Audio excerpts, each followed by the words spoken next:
Hello friends, welcome to the channel. आज एक और सेट प्रैक्टिस करेंगे हम एसएससी को ध्यान में रखते हुए। प्रैक्टिस सीरीज स्टार्ट की हुई है मैंने आप सभी के लिए, और आज का जो एग्ज़ाम मैं आपके साथ शेयर करूंगी वो भी एग्ज़ाम एसएससी के एग्ज़ाम में आया हुआ ही सेट है। स्टार्ट करते हैं आज की क्लास को। पहला क्वेश्चन देखते हैं। स्पेलिंग करेक्ट बतानी है हमें कि कौन सी सही है कौन सी गलत। चलिए, रिटॉर्ट क्या मतलब होता है? रिटॉर्ट का मतलब होता है जल्दबाजी में जल्दी जवाब देना, है ना, गुस्से में आकर जल्दी से जवाब दे देना। रिट्रीव का क्या मतलब होता है? स्पेलिंग ठीक है रिटॉर्ट की, बिल्कुल ठीक है। रिट्रीव का क्या मतलब होता है? ये हमने काफी बार सुनी हुई है, ये वर्ड काफी बार पढ़ा भी हमने। रिट्रीव मतलब कोई चीज चली गई है उसे वापस लाना। जैसे अगर आप अपना पासवर्ड भूल जाते हैं और उसे रीसेट करते हैं तो आप अपना पासवर्ड रिट्रीव करते हैं, मतलब वापस लाते हैं, उसे वापस सेट करते हैं। रिवेंज, ये हमारा ऑप्शन है। रिवेंज की स्पेलिंग ये होती है, रेवेंज मतलब बदला लेना। रिटर्न, रिटर्न का मतलब मोड़ना। चलिए नेक्स्ट देखते हैं। Mother said I am worried about your safety. किसी की मदर ने उसे कहा कि मुझे चिंता है तुम्हारी सेफ्टी की। हमें ये सेंटेंस इनडायरेक्ट स्पीच में दिया है। अब बताइए, इनडायरेक्ट स्पीच में हमें ये कन्वर्ट करना है, बताइए। इज एम आर वॉजर में हो जाता है कन्वर्ट। कौन सा ऑप्शन है जिसमें वॉजवर है? सिर्फ एक ऑप्शन है, हो गया। नेक्स्ट क्वेश्चन देखते हैं। One of the two plan submitted by the architect, this is the one more likely to be accepted. Question क्या है? क्वेश्चन हमें पूछा गया है, हमें इसमें गलती बतानी है। क्या कोई ग्रामेटिकल मिस्टेक है? क्या कोई ऐसा वर्ड गलत यूज हुआ है जिसे हमें करेक्ट करने की जरूरत है? पहले मीनिंग समझते हैं कि कोई दो प्लान सबमिट हुए हैं आर्किटेक्ट के द्वारा, और कोई बता रहा है कि मुझे लगता है कि कोई भी उनमें से ए या बी में से, कि ये मुझे लग रहा है कि ज्यादा चांसेस हैं कि एक्सेप्ट होगा। अब बताइए कि आपको कहीं इसमें ग्रामेटिकल एरर है लग रहा है? कोई एरर नहीं है, बिल्कुल सही है। ये पार्ट भी बिल्कुल सही है और ये भी, इसमें कोई गलती नहीं है। नेक्स्ट देखते हैं। The first meeting of the standing committee will be hold next week. जो स्टैंडिंग कमेटी है ना, उसकी जो पहली मीटिंग है वो नेक्स्ट वीक होगी। इसमें भी हमें ग्रामेटिकल एरर बताना है। विल बी के साथ बताइए कौन सी फॉर्म आती है? V3, तो हेल्ड आएगा या होल्ड आएगा? सही है ये। नेक्स्ट क्वेश्चन देखते हैं। नेक्स्ट क्वेश्चन PQRS का है। काफी सारे तरीके होते हैं PQRS को सॉल्व करने के, लेकिन जो मुझे सबसे अच्छा तरीका लगता है, जो आसान भी है, वो ये है कि आप 10 से 15 सेकंड के अंदर सारी लाइंस को रीड कर लीजिए, सो दैट आपका ऑप्ट आउट हो जाए कि कौन सी ऐसे लाइंस हैं जो एटलीस्ट जिनसे स्टार्ट नहीं हो सकता, और एक सेंस भी क्रिएट हो जाती है। आइए स्टार्ट करते हैं अब। They can help you to decide the right products for you. See, they लिखा हुआ है, इट मीन्स कि पहले कोई बातचीत हो रही थी जिसके बारे में दे यूज हुआ है। इसका मतलब ये तो स्टार्ट नहीं कर सकता, राइट। सेकंड देखते हैं। Advertisements can be extremely useful if they are honest. जो एडवर्टीजमेंट्स हैं वो काफी यूजफुल हो सकती हैं अगर वो सच्ची हैं, मतलब वो सही इंफॉर्मेशन दे रही हैं, तो एक ये ऑप्शन हो सकता है, राइट। नेक्स्ट देखते हैं। Teenagers are specially vulnerable to such advertisements. बताइए क्या ये पॉसिबल आ सकता है यहाँ पे? देखते हैं। However, some advertisements may be harmful as they try to befool you. कुछ एडवर्टीजमेंट ऐसी भी होती हैं जो आपको जो आपके लिए सही नहीं होती है, जो बेवकूफ बनाती हैं। चलिए अब आते हैं बी पे। Advertisements can be extremely useful if they are honest. बिल्कुल ठीक है, इसको हमने ले लिया है। उसके बाद they can help you to decide the right products, मतलब एडवर्टीजमेंट्स के बारे में बात हो रही है तो ए आ जाएगा। ये तो बिल्कुल सिंपल है, ये पेयर बन गया। अब सी और डी में हमें कंफ्यूजन है कि पहले कौन सा आएगा। Teenagers are specially vulnerable to such advertisements. ये कह रहा है कि टीनेजर्स ऐसे होते हैं जो सबसे ज्यादा देखते हैं एडवर्टीजमेंट्स को। उसके बाद however some advertisements may be harmful as they try to befool you। कुछ ऐसे भी एडवर्टीजमेंट है जो आपके लिए सही नहीं होती। अब बताइए C D आएगा या D C आएगा, और क्या रीजन है? सी, हमने यहाँ एडवर्टीजमेंट्स को पूरा एक्सप्लेन कर दिया, मतलब एडवर्टीजमेंट्स के बारे में बातचीत हो रही है, उसी के रेफरेंस में हमने ये हाउएवर यूज किया है यहाँ। कि पूरी बात बता दी है कि राइट प्रोडक्ट डिसाइड करने में वो हेल्प करते हैं। हाउएवर मतलब हाँ वो हेल्प करते हैं, हाउएवर उनमें से कुछ ऐसी भी हैं जो हार्मफुल होती हैं। उसके बाद उस इन हार्मफुल एडवर्टीजमेंट से किसका नुकसान होता है? टीनेजर्स का। इसलिए यहाँ ये आ जाएगा, ये आपका करेक्ट ऑर्डर रहेगा। नेक्स्ट क्वेश्चन देखते हैं। One who supervises students in an examination hall. Examination hall में जो हम पर नजर रखते हैं कि हम एग्जाम में चीटिंग तो ना करें, उन्हें हम इन्विजिलेटर कहते हैं। करेक्ट वर्ड ये होता है, ठीक है। फिर इंस्पेक्टर कौन होता है? काफी सारे डिपार्टमेंट्स में इंस्पेक्टर की पोस्ट होती है। इंस्पेक्टर का काम ये चेक करना होता है कि जो रूल्स एंड लॉज बने हैं उसके अकॉर्डिंग काम हो रहा है या नहीं, ठीक है। एग्जामिनी कौन होता है? एग्जामिनी होता है जो एग्जाम देता है। आप अपियर करेंगे एग्जाम के लिए, आप एग्जामिनी है। टीचर, टीचर जो पढ़ाता है, ठीक है। नेक्स्ट क्वेश्चन देखें। टैसिटन, ठीक है, क्या मतलब होता है इसका? इसका मतलब होता है, क्या बताना हमने? सिनोनिम बताना है। ऐसा पर्सन जो बहुत कम बात करता हो, जो बहुत कम बोलता हो, और हमें इसका सिनोनिम बताना है। सिनोनिम रिजर्व तो आपने देख ही लिया है। रिजर्व मतलब काफी रिजर्व पर्सन हम लोगों के लिए यूज करते हैं कि रिजर्व नेचर है, मतलब कम बोलना पसंद करते हैं, ठीक है। बाकी भी पढ़ लेते हैं। वेब्रोज का मतलब क्या होता है? वेब्रोज का मतलब बहुत ज्यादा बोलने वाला इंसान, ठीक है। नॉइजी का मतलब क्या होता है? अनप्लेजेंट नॉइज, अनप्लेजेंट वॉइस, है ना, जो ऐसी आवाजें जो अच्छी ना लगे, ठीक। लाइवली का मतलब क्या होता है? जिंदा दिली, है ना, जो पर्सन बहुत खुश मिजाज का नेचर का होता है उसे लाइवली पर्सन भी बोला जाता है। ये हो गया। नेक्स्ट देखते हैं वर्टिकल, और हमें बताना है सिनोनिम, मतलब सेम इसी से मिलता हुआ जो एक और वर्ड है वो बताना है। वर्टिकल का मतलब क्या होता है? सी, वर्टिकल का मतलब होता है ये, मैथ्स में पढ़ा होगा आप सभी ने। और हॉरिजॉन्टल होता है ये, ठीक है। तो वर्टिकल मतलब अपराइट, अपराइट, ओके, ये है। बाकी हमें पता है इक्वल क्या होता है, पैरेलल, ये पैरेलल है, शेकी ये ऐसे है, ठीक है। नेक्स्ट देखिए question. Select the most appropriate given idiom. हमें ईडियम बताना है जो एग्जैक्ट इस वर्ड को एक्सप्लेन करता हो पूरे। See, cake walk means something easy. ऐसे टास्क जो काफी इजी होते हैं उनके लिए हम केक वॉक वर्ड यूज करते हैं। आई थिंक आ गया ये समझ। नेक्स्ट देखिए, पैसिव वॉइस में बताना है हमने इसे। Give the child a nourishing diet, कि बच्चे को नरिशिंग डाइट देनी चाहिए। एक नॉर्मल जनरल सेंटेंस है, बताइए इसके लिए कौन सा ऑप्शन आपको सही लगता है? The child is given a nourishing diet, no, given कैसे आ सकता है? The child was given, past में कैसे हो सकती है? The child should be given, ये एक जनरली सेंटेंस बन सकता है। द चाइल्ड मस्ट, कोई कंपल्शन नहीं है, सिर्फ ये ऑप्शन ठीक है। नेक्स्ट क्वेश्चन देखते हैं।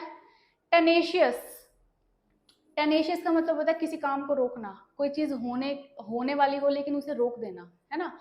तो बताइए क्या बताना है? एंटोनिम बताना है। एंटोनिम मतलब ऑपोजिट बताना है। तो ऑपोजिट मतलब यील्डिंग, ये तो हमने यहाँ पढ़ लिया है। यील्ड का मतलब ग्रोथ होना, है ना।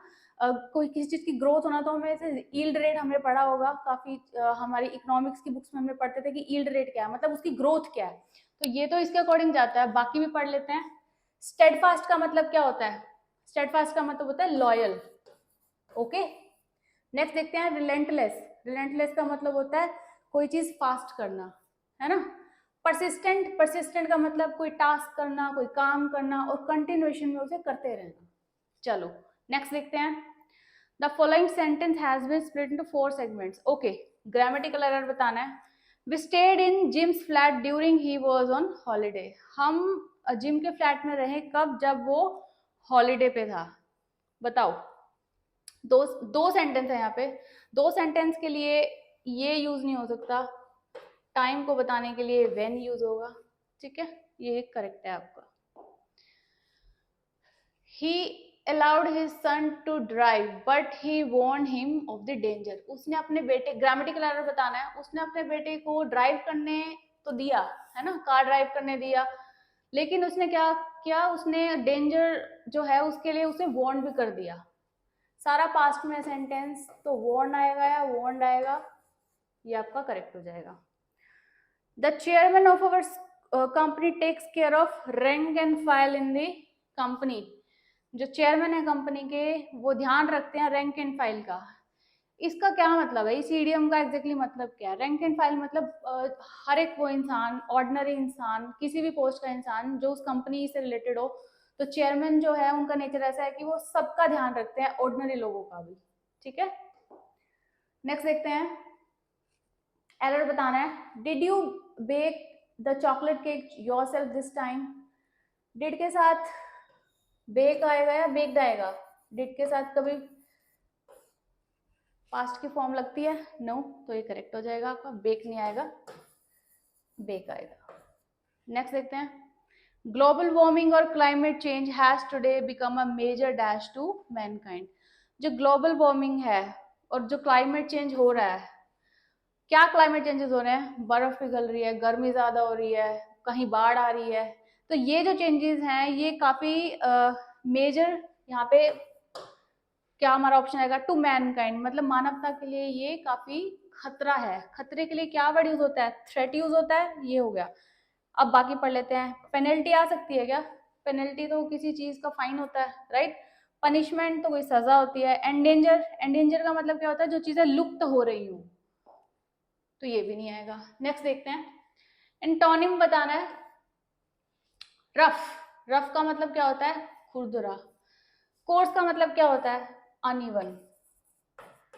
तो ये इसी का सिनोनिम हुआ, लेकिन हमें एंटोनिम बताना है। अच्छा, क्रूड का मतलब क्या होता है? क्रूड कोई ऐसी चीज जो अपने बेसिक नेचर में हो, तो ये भी नहीं बनता। ये बन सकता है स्मूथ, रफ का स्मूथ हो गया। और थिक का मतलब क्या होता है? गाढ़ा। तो आई थिंक ये चारों इजी थे। नेक्स्ट देखते हैं। Do you recall to meet her at the party last night? क्या तुम्हें याद आ रहा है क्या तुम उससे कल रात पार्टी में मिले हो? बताइए किस पार्ट में आ रहा है? पहले तो ये रिकॉल यहाँ पे क्या है? वर्ब है ये। वर्ब के साथ हमें नाउन चाहिए। मीट के साथ तो टू लगा हुआ है, तो ये तो इन्फिनेटिव है, ठीक है। लेकिन हमें इसको अगर नाउन बनाना हो तो हम क्या करेंगे? मीटिंग कर देंगे। Do you recall meeting her at the party last night?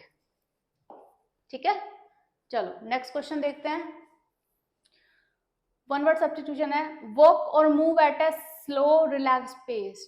ये क्वेश्चन लास्ट जो सेट मैंने कराया था उसमें भी था, और ये एग्जाम के क्वेश्चन हैं जो मैंने लिए हैं, तो मतलब वहां पे भी रिपीट हुआ, वहां भी आया और यहाँ पे भी रिपीट हुआ है। तो एसएससी में क्वेश्चन रिपीट होते हैं, तो इसलिए बहुत जरूरी होता है कि आप एसएससी के प्रीवियस ईयर क्वेश्चन जरूर सॉल्व करें। चलिए पढ़ते हैं। एमलेसली चलना है ना, मतलब मस्त होके चलना, उसके लिए क्या वर्ड यूज होता है? एम्बल। बाकी भी पढ़ लेते हैं। स्ट्रूट क्या होता है? स्ट्रूट मतलब प्राउड वॉक, प्राउडली चलना, ठीक है। रोम्प मतलब खुशी से खेलना, बच्चे खुशी से खेलते हैं तो रोम्प आएगा। प्रैंस का मतलब क्या होता है? प्रैंस का मतलब भी होता है प्राउड तरीके से जल्दी जल्दी चलना, खुशी में प्राउडली बहुत फास्ट फास्ट चलना। चलिए नेक्स्ट देखते हैं। She gifted me a beautiful handbag. उसने मुझे बहुत अच्छा सा हैंडबैग गिफ्ट किया। पैसिव में कन्वर्ट करना है, पास्ट में है ये, ठीक है। गिफ्टेड है, पास्ट में है। पास्ट में कौन सा ऑप्शन आ रहा है? सिर्फ एक ऑप्शन है। चलिए 5 सेकंड में क्वेश्चन हो गया ये। कॉम्प्रिहेंशन, सी कॉम्प्रिहेंशन भी काफी इंपॉर्टेंट है। 5 मार्क्स मिनिमम अगर कॉम्प्रिहेंशन पेपर में आता है, 5 नंबर आपके पक्के हो जाते हैं अगर आपने प्रैक्टिस ठीक से की है तो। और क्या तरीका है कॉम्प्रिहेंशन करने का? 15 सेकंड के अंदर कंप्लीट कॉम्प्रिहेंशन रीड कर लीजिए, बहुत फायदा होगा। 2 से 3 नंबर तो समझ आ ही जाएंगे कि कौन सा ऑप्शन जा सकता है। नेगेटिव है कॉम्प्रिहेंशन की सेंस, पॉजिटिव है ये क्लियर हो जाएगा, जिससे आपके ऑप्शंस जो है आपको क्लियर हो जाएंगे। और ऑफ कोर्स वोकैब तो बहुत जरूरी है ही इसी के लिए। चलो देखें अब। The importance of physical exercise in dash the incident of heart attacks can not be under estimated. Physical exercises के बारे में बात हो रही है, ठीक है, और हार्ट अटैक्स के बारे में बात हो रही है। अब देखते हैं कि जो फिजिकल एक्सरसाइजेज है ना वो काफी इंपॉर्टेंट है। क्या कर रही है वो? मिनिमाइजिंग द इंसिडेंस ऑफ, मतलब फिजिकल एक्सरसाइज जो करते हैं उसमें वो कहाँ हेल्प कर रही है कि हार्ट अटैक्स मिनिमाइज करने में हेल्प करती है। अगर फिजिकल एक्सरसाइज सही है तो क्या इंक्रीज कर सकती है वो? हार्ट अटैक इंक्रीज तो नहीं हो सकते, एम्फोसाइज नहीं हो सकते, मैक्सिमाइज नहीं हो सकते, सिर्फ एक अप्रोप्रिएट वर्ड है मिनिमाइजिंग। नेक्स्ट देखें। The rise The rise of heart attacks has been attaining dash proportion in recent time, causing great concern to the medical dash. जो हार्ट अटैक्स में राइज हो रहा है ना, उससे क्या हो रहा है कि जो प्रपोर्शन है रीसेंट उसका, वो एक लेवल तक पहुंच गया. किसके लिए? स्पेशली जो मेडिकल फील्ड से रिलेटेड है. अब ऑप्शंस पे आते हैं. Has been attaining low proportion. Low proportion होता तो कोई प्रॉब्लम ही नहीं होती, ये तो अच्छी बात होती. अगर लो प्रोपोर्शन है इसका मतलब तो गलत है, वो तो बढ़ रहे हैं. फिर कैपेशियस. कैपेशियस का मतलब क्या होता है? स्पेशियस. ये तो कोई मतलब यहाँ निकालेगा नहीं अगर ये यूज करते हैं तो. सूदिंग. सूदिंग तो अच्छा फील होना होता है, तो ये भी नहीं हो सकता. अलार्मिंग. एक बचा. अब अलार्मिंग का मतलब क्या है? अलार्मिंग एक ऐसी सिचुएशन की मतलब अब तो डिसीजन ले लेना चाहिए, बहुत देर हो चुकी है. अटेनिंग अलार्मिंग प्रपोर्शन मतलब बहुत ज्यादा बढ़ रहे हैं कुछ टाइम से. Causing grave concern specially to medical. Medical field में जो लोग हैं उनके लिए तो बहुत जरूरी है. मेडिकल में कौन है? फ्रेटर्निटी. फ्रेटर्निटी का क्या मतलब है? फ्रेटर्निटी मतलब ऐसे लोग जो सेम प्रोफेशन में है, जो ग्रुप है वो सेम काम कर रहा है, ठीक है, तो इसलिए फ्रेटर्निटी आएगा. क्रीड का क्या मतलब है? क्रीड का मतलब भी ग्रुप ही होता है, लेकिन ऐसे लोगों का ग्रुप जो सेम चीजों पे विश्वास रखते हो, जैसे रिलीजियस ग्रुप हो गया कोई, तो उनकी सबकी जो थिंकिंग है, जो भावना है वो सेम है, तो वो क्रीड हो जाएगा. क्लास हमें पता ही है, पर्सन हमें पता ही है. चलो यहाँ पे हो गया medical fraternity. Walking is the best mode of physical exercise. Walking जो है सबसे बेस्ट मोड है फिजिकल एक्सरसाइज का. विच डैश नोर इक्विपमेंट मनी मटीरियल. क्या क्या रिक्वायरमेंट नहीं होती? ना इक्विपमेंट की, ना मनी की, ना मटेरियल की. लूजेज आ सकता है. विच लूजेज नो इक्विपमेंट, सेंस नहीं बना रहा. गेन्स, क्या कुछ गेन होता है? इक्विपमेंट मनी गेन होते हैं? नहीं. रिक्वायर्स आएगा कि जरूरत. जरूरत नहीं है इक्विपमेंट की और मनी की, ठीक है, ये सही आ जाएगा. लास्ट देख लेते हैं. Which requires no equipment money material और dash of a club. Club में क्या होता है? अगर आप किसी क्लब की फीस भरते हो तो आपको क्या मिलती है? मेंबरशिप मिलती है, तो यहाँ पे मेंबरशिप आ जाएगा. बाकी तो अप्रोप्रिएट है ही नहीं इसके हिसाब से. ये पेपर आपका सॉल्व हो गया है और ये सेट 2 था. एसएससी को ध्यान में रखते हुए ये जो सेट्स हैं मैं आप सभी के लिए लेकर आ रही हूँ. आने वाली वीडियोस को देखने के लिए चैनल को सब्सक्राइब कीजिए. Thank you so much.